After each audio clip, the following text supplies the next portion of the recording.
Hello friends, ನಾವಿವತ್ತು ಎನ್ಕ್ಯಾಪ್ಸುಲೇಷನ್ನ ಬಗ್ಗೆ ಕಲಿಯುವ. ಇದರಲ್ಲಿ 3 ವಿಧ ಇದೆ. ಅದರಲ್ಲಿ ಮೊದಲನೆಯದು ಪಬ್ಲಿಕ್ ಆಕ್ಸೆಸ್ ಮಾಡಿಫೈಯರ್. ಇದು ನಾವು ಕಾಮನ್ ಆಗಿ ನಾವು ಎಲ್ಲ ಕ್ಲಾಸ್ನಲ್ಲಿ ನಾವು ಉಪಯೋಗಿಸ್ತೇವೆ. ಅದನ್ನು ಸ್ಟ್ರಕ್ಚರ್ ಅದರ ನಾನು ಹೇಳುವ. ಇಲ್ಲಿ ನೋಡಿ, ನೀವೊಂದು ಕ್ಲಾಸ್ ನೀವು ಡಿಕ್ಲೇರ್ ಮಾಡಬೇಕು. ಕ್ಲಾಸ್ ನೇಮ್ ನಾನಿಲ್ಲಿ ಪರ್ಸನ್ ಅಂತ ಕೊಟ್ಟಿದ್ದೇನೆ. ಮತ್ತು ಕ್ಲಾಸ್ ವೇರಿಯಬಲ್ ಇದು ಪ್ಯಾರಾಮೀಟರ್ ಆಗಿ ಕೊಡಬೇಕು, ನೇಮ್ ಮತ್ತು ಏಜ್. ಇಲ್ಲಿ ನಾವು ಇನಿಷಿಯಲೈಸೇಷನ್ ಮಾಡೋದು, ಡಿಫೈನ್ ಇನಿಷಿಯಲೈಸೇಷನ್. ನಾವು ಈ ಈ ಈ ಪ್ಯಾರಾಮೀಟರ್ ಇಲ್ಲಿ ಇನಿಷಿಯಲೈಸೇಷನ್ ಮಾಡಬೇಕು. ಆನಂತರ ಒಂದು ಔಟ್ಪುಟ್ ಫಂಕ್ಷನ್ ಇಂಟ್ರೊಡ್ಯೂಸ್ ಅಂತ ಹೇಳಿ ಒಂದು ಔಟ್ಪುಟ್ ಫಂಕ್ಷನ್ ನಾವು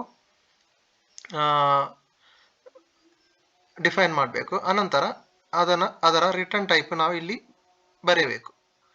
ಪ್ರಿಂಟ್ ಔಟ್ಪುಟ್ ಹೇಗೆ ಪ್ರಿಂಟ್ ಆಗಬೇಕು ಅಂತ ನಾವು ಕ್ಲಾಸಿನ ಹೊರಗೆ ಬಂದು ಇದೊಂದು ವೇರಿಯೇಬಲ್ ಉಂಟು. ಇಲ್ಲಿ ವೇರಿಯೇಬಲ್ ಕ್ರಿಯೇಟ್ ಮಾಡಿ ನೀವು ಇಲ್ಲಿ ಬೇಕಾದ್ರೆ ಪರ್ಸನ್ಸೋ ಹೇಗೆ ಬೇಕಾದ್ರೆ ಕೊಡ್ಬೋದು.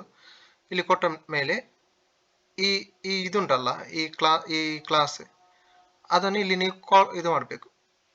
ಅದರ ಒಳಗೆ ನೀವು ಆರ್ಗ್ಯುಮೆಂಟ್ ಆಗಿ ನನ್ನ ಹೆಸರು ಮತ್ತು ನನ್ನ ಏಜ್ ಕೊಟ್ಟಿದ್ದೇನೆ. ಮತ್ತೆ ಇದನ್ನು ಇಲ್ಲಿ ಕಾಲ್ ಮಾಡಬೇಕು.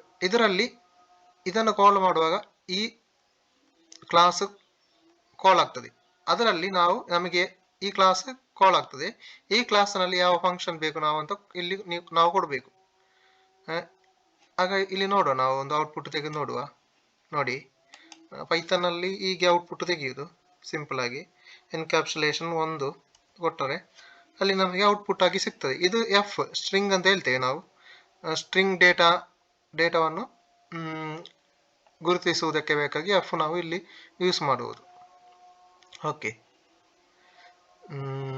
ಇನ್ನು ನೆಕ್ಸ್ಟ್ ವಿಡಿಯೋಲಿ ನಾವು ಕಾಣುವ. Thank you.